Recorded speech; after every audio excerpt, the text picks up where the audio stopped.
Good afternoon, everyone. I'm GB Panganiban and with my co-reporter, Julian Eligores. Today, we discuss about the comparative policing of Iceland. The overview of the country.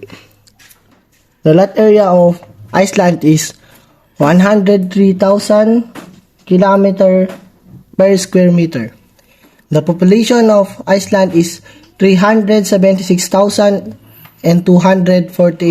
at January 2022. The capital of Iceland is Reykjavik. Official language, Icelandic. The currency of Iceland, Icelandic krona. The religion of Iceland is Christianity or predominantly Lutheran. The government of Iceland is Unitary Parliamentary Republic. The climate in Iceland is subpolar oceanic climate with mild windy winter and cool summer. Dito yung mas mahaba ang lamig and short summer or panandaliang summer, ganun. At the national symbol of Iceland is Red Cross, Galonbersti, a mythical boar, and Galdur or a mythical giant. The symbol of Red Cross is fire. The meaning of white in the Red Cross is ice, and the blue color in the flag of Iceland is the water. The other view of country, Iceland, the police agency, Logreland, the department, Ministry of Justice. The highest rank is National Police Commissioner, and the lowest rank is Temporary Hired Constable. The estimated strength of Iceland is 640.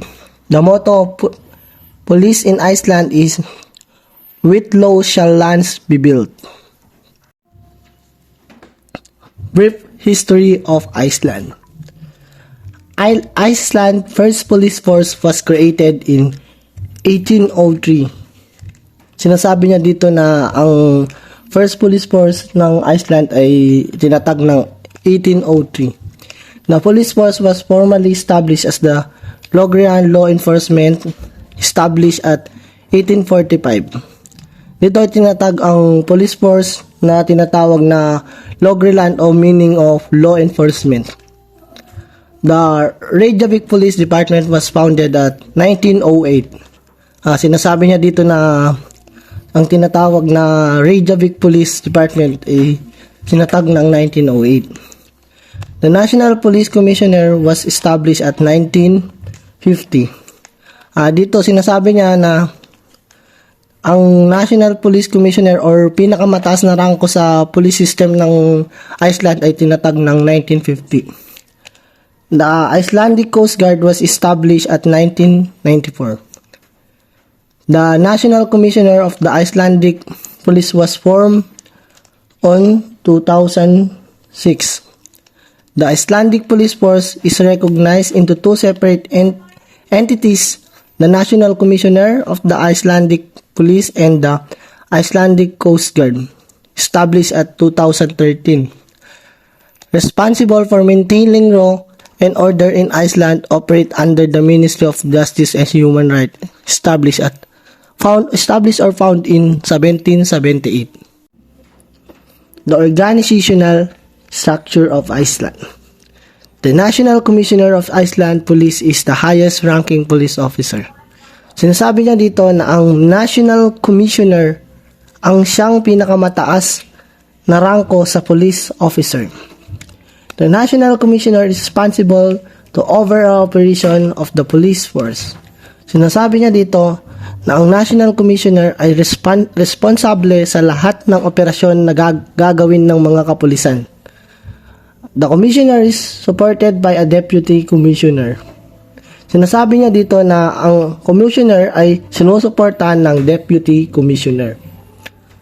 The Icelandic Police Force is divided into 4 geographical regions. Dito sinasabi niya na ang Icelandic Police Force ay na-divide sa 4 na rehiyon. Each region is headed by a regional commissioner. Sinasabi niya dito na ang each region, sa bawat rehiyon, may isang regional commissioner na may hawak sa kanila. Each regional commissioner is responsible for the operation of the respective region. Sinasabi niya dito na ang bawat regional commissioner ay responsable sa kanya-kanya nilang rehiyon na hawak o rehiyon. The organization of the Icelandic Police. All police activities in the country are operated by the state under one control. The Minister of Justice is the supreme commander of the police, and the National Commissioner administers the police under authorization of minister. Sinasabi niya dito na ang lahat ng police activity na nangyayari sa kanilang country ay iisa lamang ang may control. Ito ang Minister of Justice. Siya ang Supreme Commander of Police. At ang National Commissioner naman ang pahayag ng utos na galing sa Minister of Justice. Nakalat niya ito sa Director of Public Prosecution, Minister of Foreign Affairs.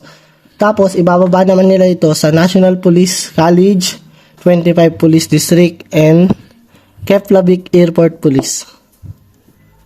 The operation. The Iceland Police Force is responsible for law enforcement, crime prevention, and investigation. Ang Iceland Police Force ay nakaobligang or may responsibilidad sila na magpatubad ng batas at mag-prevent ng crime, at sila din ang nag-iimbestiga ng nangyaring krimen. The Iceland Police Force also provides support to victims of crime. Tinutulungan nila lahat ng mga biktima ng isang krimen sa kahit anong paraan or way. The Iceland Police Force work with other law enforcement agencies as the Coast Guard, Custom, and Prison Service. Sinasabi niya dito na ang Iceland Police Force ay negotiation sa iba't ibang law enforcement agency like Coast Guard, Custom, and the Prison Service.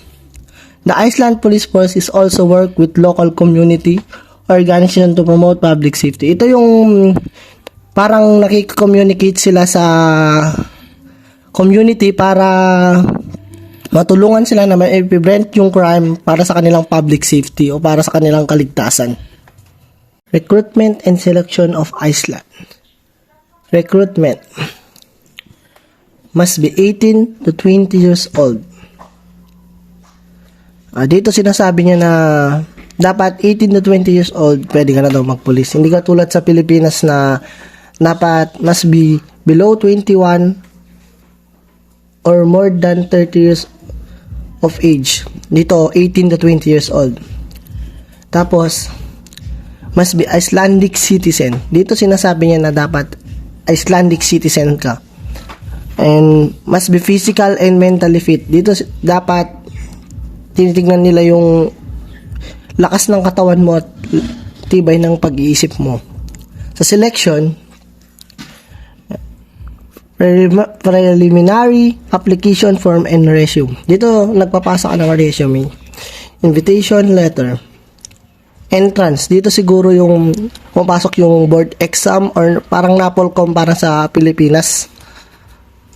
Physical ability test. Dito, sinusubukan nila yung lakas ng pangangatawan mo. Screening interview. Dito, ini-interview ka nila. Training. Physical and tactical training. First aid, police scene officers, management including first at the scene training, extensive physical training that focuses on cardio and athletic ability of the students, extensive training in self-defense and use of police equipments such as handcuffs, police baton, and mace, language and special courses, Icelandic grammar with special emphasis on writing police reports, a text that is clear, detailed, and highly readable Useful points from general psychology are covered during the third semester along with a course on ethics and behavior of police officers. The college is also a forum for study of police work and it acts in an advisory capacity to the authorities. The continuing education program that the college provides is a part of the ideology that policing is a lifelong learning process. Police officers have the opportunity to come on regularly basis to the college on week-long courses and take part in lessons, discussion and group work with their colleagues and under the supervision of the college. The program was founded in early 90s and is a part of the ideology that the basic police education is not supposed to be too time consuming, but instead police officers should get the opportunity to develop personally and professionally as their career in the police moves on. Deployment. Ito yung pwedeng pasukan ng mga gustong pumasok na mga police officers kung saan nila nais na system pumasok or unit ganun. Number 1 is Icelandic Coast Guard. Ito yung mga sandataang, kumbaga sa Pilipinas, sandataang pangdagat na siyang nagbabantay ng mga border or hangganan ng ating bansa sa katubigan, tulad na lamang ng nangyayaring kwan ngayon sa Pilipinas na pagsasakop ng China sa ating karagatan. Ito yung, kaya yun yung mga trabaho ng mga Coast Guard na siyang nagbabantay upang hindi makapasok ang China at hindi nila masakop ang karagatan natin. Sa Iceland Air Defense System naman, ito yung nagbabantay ng or handataang pang himpapawid, kumbaga sa Pilipinas is Philippine Air Force. Sa Icelandic Crisis Response Unit naman, ito yung parang sa EFP or Armed Force of the Philippines kung sa Pilipinas. Sa kanila naman, Icelandic Crisis Response Unit. Ito yung mga police or sandatang lakas na kumbaga pang sa baba or sa land or ground, ganun. Salary. Icelandic krona equals to 0.36 Philippine pesos. Police officer, 126 pesos per month. Chief of police, 216 pesos. Police superintendent, 180 pesos. The rank classification of Iceland. The highest rank is the National Commissioner. And the second is Deputy National Commissioner, Police Commissioner, and the Director of Police College. The third is Deputy Commissioner. The fourth is Chief Superintendent or Detective Chief Superintendent. The fifth is Superintendent or Detective Superintendent. The sixth is Chief Inspector or Detective Chief Inspector. The seventh is Inspector, Detective Inspector. The eighth is Sergeant, and the ninth is Police Officer, Constable. And the last, trainees, temporary employment, police and reservists. These are the uniform and insignia. Rank and insignia of the Iceland Police. Dito nakikita nyo kung ito yung mga parang mga kumbaga sa Pilipinas yung mga rank, makikita mo kung anong rank nila sa star, ganun, sa mga chapa, ganun na nakalagay sa kanila. Dito kita nyo naman, yan ang kwan ng Iceland. Gaya ng sa Pilipinas, merong kanya-kanyang disenyo o gaano karami ang star or mga kung anong mga bagay na maaring pagtignan kung anong classification rank ng isang police officer gaya dito sa Iceland.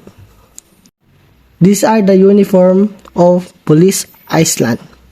Nakikita nyo dito sa picture, ito yung uniforme ng police officer sa Iceland.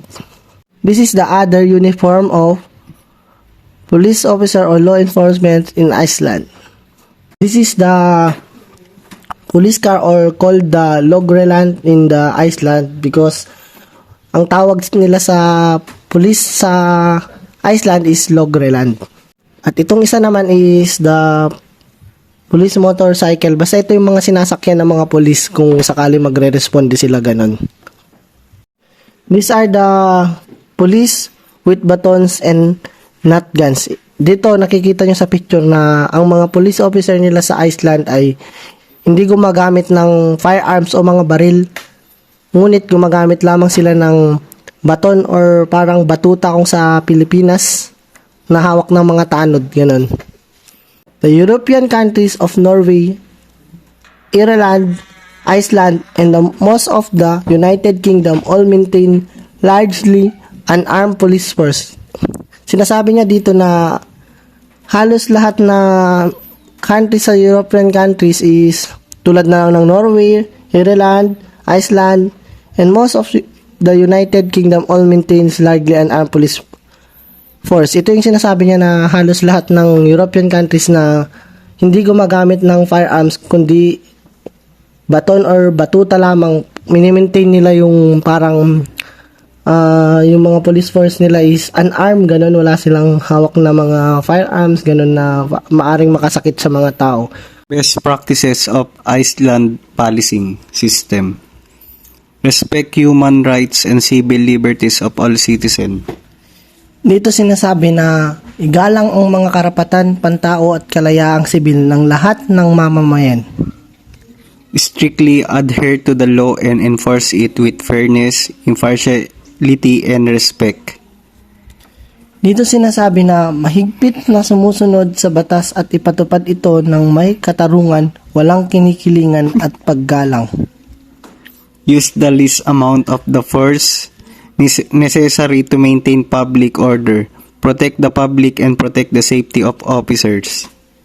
Gumamit ng pinakamababang puwersa na kinakailangan upang mapanatili ang kaayusan ng publiko, protektahan ang publiko, at protektahan ang kaligtasan ng mga opisyal. Act with integrity and accountability in all operations. Dito sinasabi na kumilos ng may integridad at accountability or responsibilidad sa lahat ng operasyon.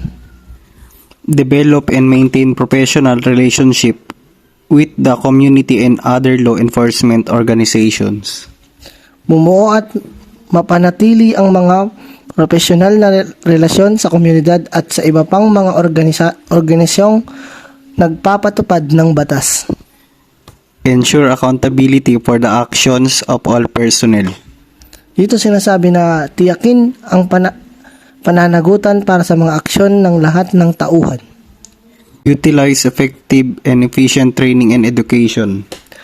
Sinasabi dito na gamitin ang epektibo at mahusay na pagsasanay sa edukasyon. Programs to ensure a high level of professional excellence, conduct impartial investigations, and make sure all evidence is collected and preserved as required.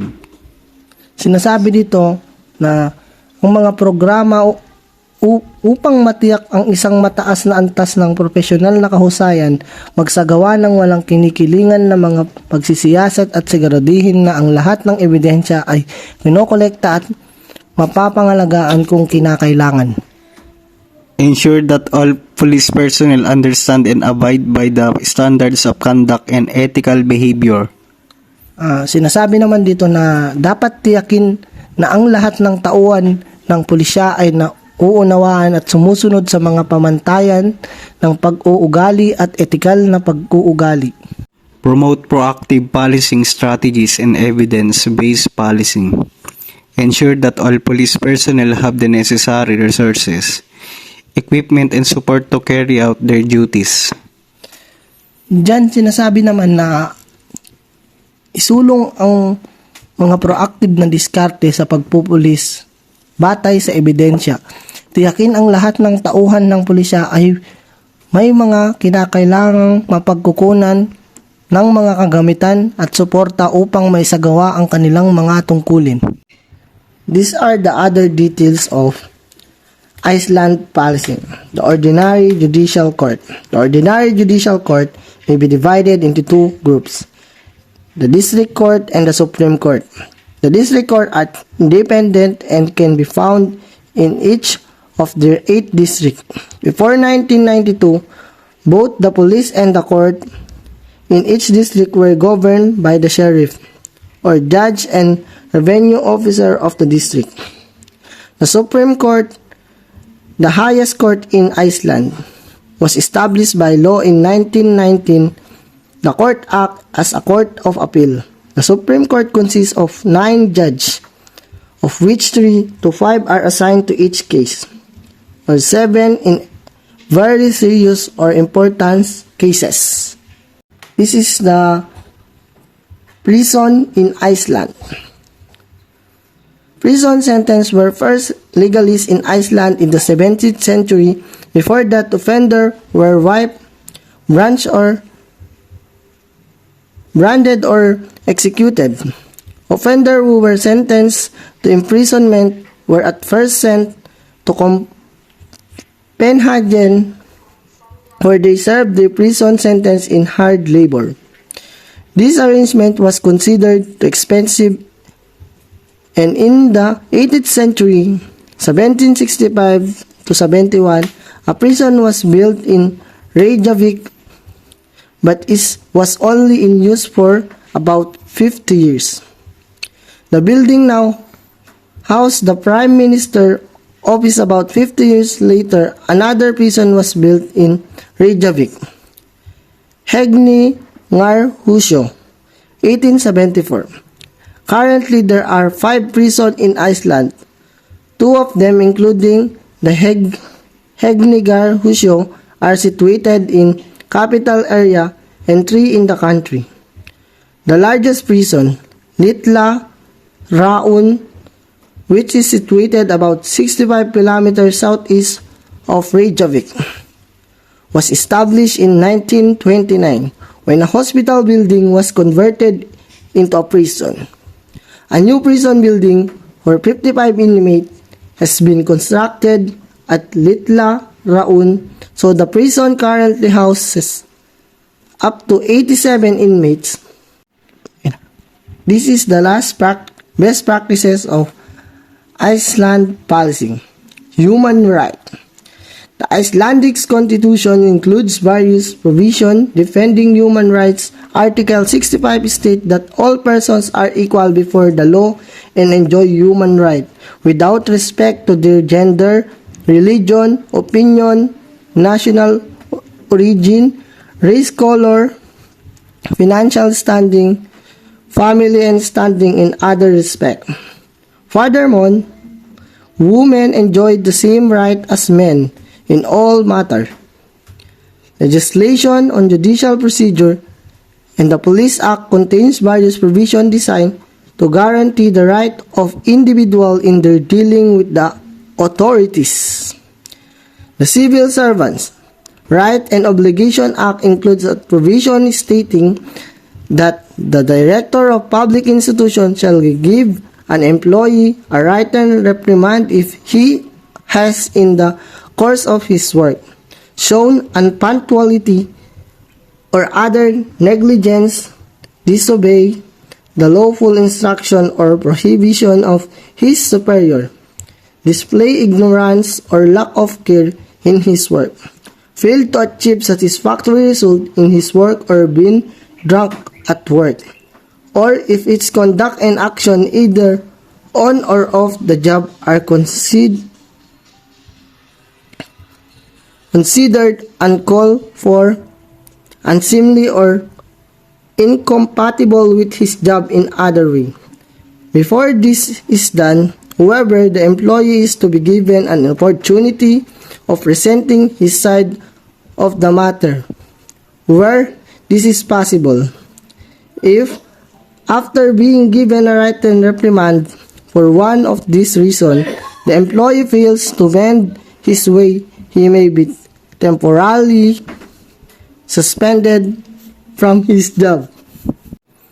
That's all our presentation about the comparative policing of Iceland.